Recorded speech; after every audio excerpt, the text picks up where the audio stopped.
People had been visiting the wise man for years, carrying the same pain, the same worries, and the same complaints. Every morning, people gathered beneath the giant tree outside his small house.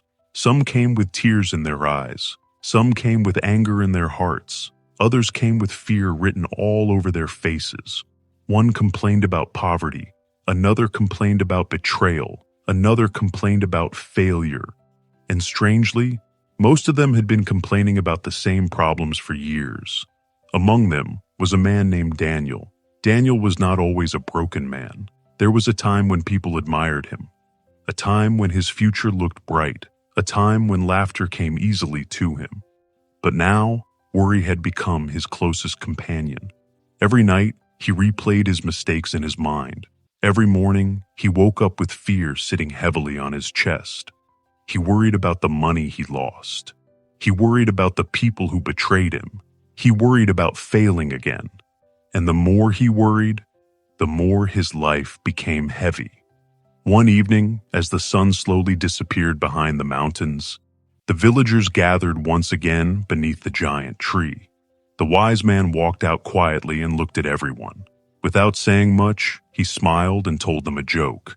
Suddenly, laughter exploded everywhere. The old farmer laughed so hard that he held his stomach.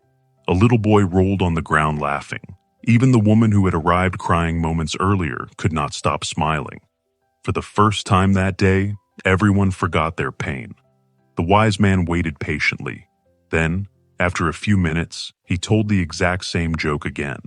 This time, only a few people laughed. Some only smiled awkwardly. Others looked confused. Daniel noticed it immediately. But the wise man still said nothing. A few moments later, he repeated the same joke for the third time. Silence. Nobody laughed. The villagers simply stared at him. Then the wise man smiled gently and said, "If you cannot laugh at the same joke again and again, why do you keep crying over the same problem again and again?" The entire place became quiet. The words hit deeply. Some lowered their heads. Others stared silently into the distance. But Daniel felt those words differently. It felt as though the wise man was speaking directly to him.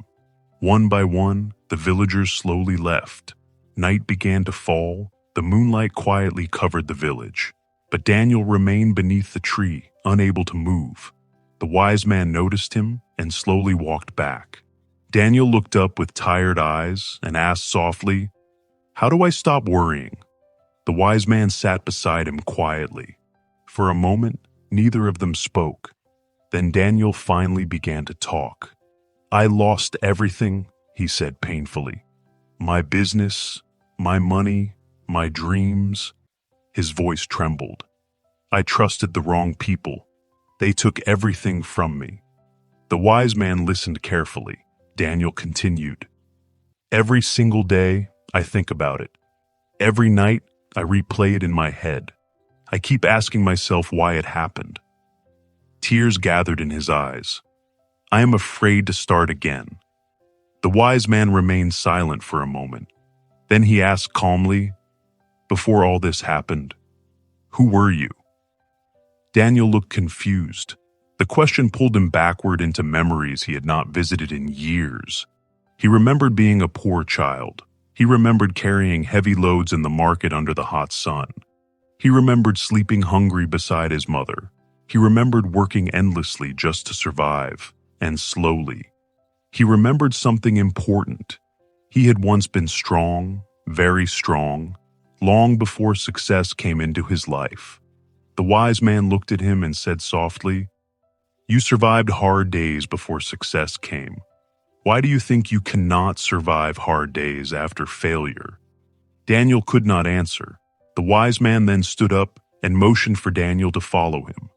Together, they walked silently toward the river beneath the moonlight. The air was calm. The sound of flowing water filled the silence. When they reached the river, the wise man picked up a small stone and placed it into Daniel's hand. "Throw it into the river," he said. Daniel obeyed. The stone disappeared beneath the flowing water. Then the wise man calmly said, "Now, bring it back." Daniel stared at the river. "That's impossible," he replied. The wise man smiled gently. Exactly. He pointed toward the flowing water. The river keeps moving forward. It does not stop for the stone. Daniel remained silent. Then the wise man continued, "Your past is the stone. Life is the river." The words settled deeply into Daniel's heart. "You keep standing at the edge of the river, crying about what is already gone," the wise man said softly. "But life keeps moving." Daniel lowered his head. For the first time in years, he realized something painful. His suffering was no longer coming from the loss itself. It was coming from his refusal to let go. The wise man looked at him kindly. "What is worse than failure," he said, "is refusing to live because you are afraid." That night, Daniel could not sleep, but for the first time in years, he was not fighting his memories. He was finally listening to them. The next morning, the wise man handed Daniel a clay cup filled with water. "Walk through the village," he instructed, without spilling a single drop. Daniel focused carefully and began walking. Children ran past him laughing. Women talked loudly nearby. Dogs barked. Merchants shouted in the market. But Daniel noticed none of it. His eyes remained fixed on the cup. When he returned, the wise man smiled and asked, "Did you see the beautiful flowers near the road?" Daniel shook his head. "Did you notice the birds flying across the sky?" "No." "Did you see the old woman dancing while cooking outside her home?" Again, Daniel said no. The wise man nodded gently. "When your mind becomes completely consumed by worry," he explained, "you stop seeing life." Daniel stood quietly. The lesson finally became clear. For years, he had focused so much on his pain that he had stopped noticing everything beautiful around him.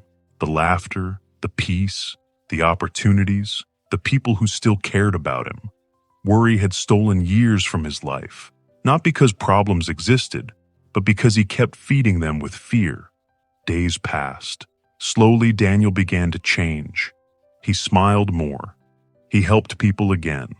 He stopped replaying his failures every hour, and eventually, he started a small business again. This time, he was wiser, not because he had become richer, but because he had learned that peace is more valuable than fear. Years later, Daniel sat beneath the same giant tree where the wise man once taught him. Now, new villagers gathered around him with their own worries and pain. Daniel smiled gently and told them a joke. Everyone burst into laughter. A few minutes later, he repeated the same joke. Fewer people laughed. Then he told it a third time. Silence. The villagers stared at him in confusion.